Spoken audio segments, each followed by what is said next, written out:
അദ്ദേഹത്തിന്റെ ഭാഗത്ത് തെറ്റുണ്ടെന്ന് അദ്ദേഹത്തിന് ബോധ്യപ്പെട്ട് കാണും. അതുകൊണ്ടായിരിക്കും അങ്ങനെ ഒരു ഖേദപ്രകടനം നടത്താനിടയായത്. ഇന്നലെ ഉച്ചയ്ക്ക് ഞാൻ CPM-ന്റെ ഏരിയ കമ്മിറ്റി ഓഫീസിൽ ഇരിക്കുമ്പോഴാണ് ഞാൻ നാരങ്ങാനം വില്ലേജ് ഓഫീസറായിട്ട് ആയിട്ട് വന്ന ആളാണ് എന്ന് പറഞ്ഞ് എന്നെ വിളിച്ചത്. അപ്പൊ തന്നെ സാർ എന്താണ് എന്ന് ചോദിച്ചപ്പോൾ തന്നെ കെട്ടിട നികുതി കുടിശ്ശിക അടയ്ക്കുന്നതുമായി ബന്ധപ്പെട്ട് നാളെ അടയ്ക്കാമെന്ന് ഞാൻ പറയാൻ തുടങ്ങുമ്പോൾ തന്നെ താങ്കൾ നിക്ക് ഞാൻ പറയുന്നത് അങ്ങോട്ട് കേൾക്ക് എന്നും പറഞ്ഞ് എന്നോട് തട്ടിക്കയറുക. മര്യാദഘട്ട നിലയിലാണ് അദ്ദേഹം സംസാരിച്ചത്. അദ്ദേഹം എഡിറ്റ് ചെയ്താണ് ആ ഓഡിയോ പുറത്തു വിട്ടിരിക്കുന്നത്. ഒരു 3-4 മിനിറ്റ് സമയം ഞങ്ങൾ സംസാരിച്ചിട്ടുണ്ട്. ആ പറഞ്ഞ കാര്യങ്ങൾ മുഴുവൻ പുറത്ത് അയാൾ വിടാൻ തയ്യാറാണ്.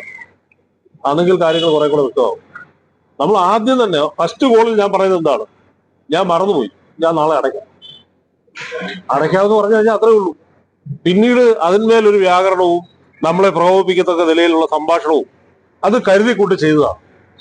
ഒരാളെ കുടിശ്ശിക നൽകുന്നതുമായി ബന്ധപ്പെട്ട കാര്യത്തിൽ ഫോൺ ചെയ്യുമ്പോൾ റെക്കോർഡിങ്ങിന് വേണ്ടി തയ്യാറാക്കിക്കൊണ്ട് ബോധപൂർവമായി ഞാൻ രാഷ്ട്രീയ പാർട്ടിയുടെ പ്രവർത്തകനാണെന്ന് അറിഞ്ഞുകൊണ്ട് തന്നെ പ്രകോപനം സൃഷ്ടിച്ചുകൊണ്ട് വാർത്ത കൊടുത്തുകൊണ്ട് നമ്മളെ മോശക്കാരാക്കാൻ വേണ്ടി അദ്ദേഹം ബോധപൂർവമായി നടത്തിയ പരിശ്രമമാണ്. പിന്നീട് ഇദ്ദേഹത്തെ പറ്റി അന്വേഷിച്ചപ്പോഴാണ് അറിഞ്ഞത്, ഇദ്ദേഹം കേരളത്തിൽ എവിടൊക്കെ വില്ലേജ് ഓഫീസുകളിൽ ജോലി ചെയ്തിട്ടുണ്ടോ അവിടങ്ങളിലെല്ലാം ഇദ്ദേഹം ഇത്തരത്തിലുള്ള പ്രശ്നങ്ങൾ ഉണ്ടായിട്ടുണ്ട്. NGO യൂണിയന്റെ ഒരു പ്രവർത്തകനായിരുന്നല്ലോ സാബു മരിച്ചപ്പോ സാബുവിന്റെ ഫാമിലി മെമ്പർഷിപ്പ് സർട്ടിഫിക്കറ്റിന് വേണ്ടി NGO യൂണിയൻ കുടുംബാംഗങ്ങൾ ചോദിച്ചപ്പോൾ ഇത് വെച്ച് താമസിപ്പിച്ചു.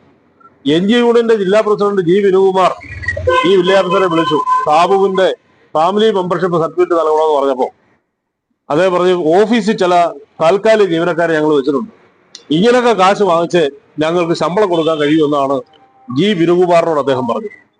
G. വിനുകുമാർ ഞാൻ NGO യൂണിയന്റെ പ്രസിഡന്റ് ആണ് എന്ന് പറഞ്ഞപ്പോഴാണ് വളരെ വേഗത്തിൽ തന്നെ പിന്നീട് ഈ സർട്ടിഫിക്കറ്റ് കൊടുക്കുന്ന സ്ഥിതി ഉണ്ടായിട്ടുള്ളത്. അതുപോലെ തന്നെ ഒരുപാട് കാര്യങ്ങളുണ്ട്.